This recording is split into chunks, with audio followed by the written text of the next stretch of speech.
Faleminderit në sa patëm takimin me ushtrusën e detyrës së presidentes, si konsultime me partitë politike për datën e zgjedhjeve, si Lidhje Demokratike e Kosovës, dham opinionin tonë që brenda kornizave ligjore të shpallet data e 7 qershorit si data e zgjedhjeve, me që ishte po ashtu një arsyetim që KQZ-ja ka kërkuar paraprakisht për shkak që i nevojitet më shumë kohë për mobilizim të strukturës së saj për organizimin sa më profesional të zgjedhjeve. Dhe normalisht që ne mirëkuptojmë këtë kërkesë dhe jemi dakord me datën 7 qershor.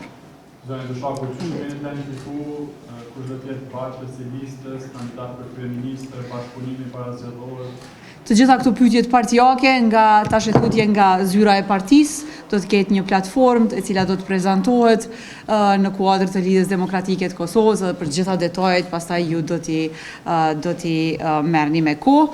Normalisht që deri këtu kemi thënë që ne jemi të synuar që t'i japim Kosovës një vizion tjetër, një bashkim të së djastës e cila do të ketë një vizion zhvillimor, një program zhvillimor për Kosovën, për një Kosovë që i forcon aleancat me ndërkombëtare, që prezanton projekte zhvillimore, hap vende të punës dhe jo që ta lëj vendin në sanksione dhe në skema sociale. Prandaj besoj shumë që qytetarët e Kosovës do ta shohin këtë risi edhe do t'i mbështesin ata që din të qeverisin dhe ata që ja u rregullojnë jetën atyre. Shkojnë diskutimet për një bashkëpunim me Jugoslavin zërin shumë? Krejt diskutimet janë mirë, tashetutje, besoj krejt energji tona do të jenë në komunikim me qytetarët, në sqarim për qytetarët se çfarë janë projektet tona dhe qysh ne do t'ua përmirësojmë jetën atyre. Gjatë kësaj legjislature ne kemi parë dhe kemi thirrë seancat jashtëzakonshme, kemi bërë shumë çka duke i bërë thirrje qeverisë që të ndërmerr masa për t'i ulë çmimet, për t'u rregulluar jetën qytetarëve, për t'u lehtësuar përballimin me krizat ekonomike, po s'kemi pas mbështetje. Prandaj tani në këto zgjedhje, me që zgjedhjet do të mbahen, do të jetë një shanse re për qytetarët për të bërë një përzgjedhje më cilësore edhe të politikanëve, edhe të partive të përgjithshme politike që japin vërtet zgjidhje qytetarëve. Sidomos mbrëm është raportuar është ka dorëheqje nga Lidhja Demokratike e Kosovës, a mund ta tregoni nëse keni marrë diçka zyrtarisht apo jo? Ne kemi qenë dëshmitar që mbrëm në mesnat ka pas një fushat ndaj Lidhjes Demokratike të Kosovës me gjas disa eksponent të cilët po udhëheqin propaganda ndaj Lidhjes Demokratike të Kosovës, kanë gjeneruar poster të ndryshëm në gjuhën serbe, kanë dhënë deklarata për dorëheqje brenda Lidhjes Demokratike, deri në këtë moment nuk ka absolutisht, por po vrehet që ka një mobilizim të kundërshtarëve për ta linçuar Lidhjen Demokratike të Kosovës. Normalisht që kur ka lëvizje pozitive, kur dashakeqet e vrejnë që ka një potencial rritje të një partie politike dhe që mund të jetë kundërshtare e denjë, ata vihen në lëvizje për të bërë.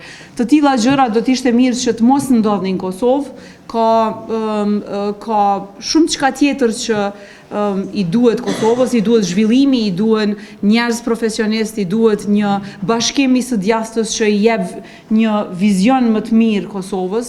Të gjithë meritojmë një Kosovë më të mirë, andaj ju bëj thirrje nga këtu të gjitha partive politike që të mos investojmë në linqimin, në fyrjet, sharjet, mos i ndajmë qytetarët. T'i lëm qytetarët të zgjedhin vetë dhe të mos i ushqejmë me urrejtje. As linqime, as propagandë e cila i çon dhe ushqen vetëm armiqtë tonë si këmbë. Kosova fiton nëse ne kemi një garë pozitive të bazuar në programe, të bazuar në projekte dhe një garë të sinqert ku njerëzit garojnë me profesionalizëm dhe me një konkurrencë të shnosh. Edhe unë besoj që kjo është vërtet në të mirën e Kosovës, për këtë do të jemi këtu, për këtë si Lidhje Demokratike të Kosovës do të japim maksimumin që të komunikojmë me qytetarët dhe t'ua bëjmë të qartë se për çka qëndrojmë ne. Në kuadër të fushatës e djatha po bashkohet. Sa qëndrojnë vërteta zërat që ka fillu një diskutim për rikthimin e Agim Veliut në LDK? Ju kemi thënë që LDK-ja me gjithë traditën e saj është shtëpi e madhe, i ka hap dyert për bashkim të gjithë atyre që vërtet besojnë në vlerat tradicionale të Lidhjes Demokratike të Kosovës, dhe në këtë rast dyert janë të hapura dhe e besoj që të gjithë do të jemi të bashkuar rreth idesë. Të gjithë ju bëj thirrje nga kjo foltore të gjithë atyre që dëshirojnë të na bashkohen, dëshirojnë që të rrisin aktivitetin e tyre. Ka shumë prej tyre që kanë qenë më pasiv, të vinë, të aktivizohen dhe t'ja dhëmë Kosovës shansin që të bëj një zgjedhje më të mirë të një platforme politike që e zhvillon Kosovën dhe e bën më të mirë se kaq. Unë uroj që qytetarët e Kosovës të mos i gëzohen skemave sociale, të mos i gëzohen një rritje të një pensioni, për të jenë vërtet të kenë vende pune edhe të zhvillohet familja duke në bazë të mirëqenies së vetë krijimit të mirave me vende pune. A ka kundërshtime brenda partisë lidhur me një bashkëpunim eventual me Vjosa Osmani pra është në zgjedhje të jashtëzakonshme?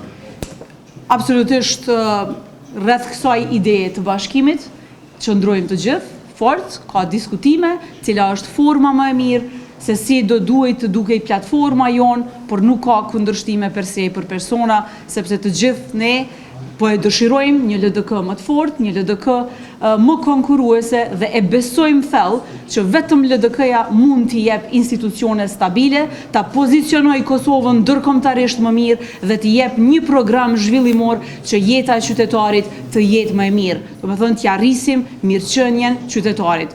Kemi të pas muaj të vështirë ku qytetarët janë lënë të vetëm. Kjo qeveri që është sot në pushtet dhe partia që është qeverisë i ka lënë qytetarët të vetëm. Sua ka heq akcizën, sua ka heq produkteve bazike tatimet, me qëllim që t'u alirënte çmimet e produkteve bazike, por as nuk ka marrë ndonjë mas që u ka lehtësu jetën qytetarëve. Prandaj ne jemi këtu për të prezantuar një platformë të re që në bashkëpunim me qytetarët ta qeverisim Kosovën shumë më mirë. Dhe për këtë jemi shumë të sigurt.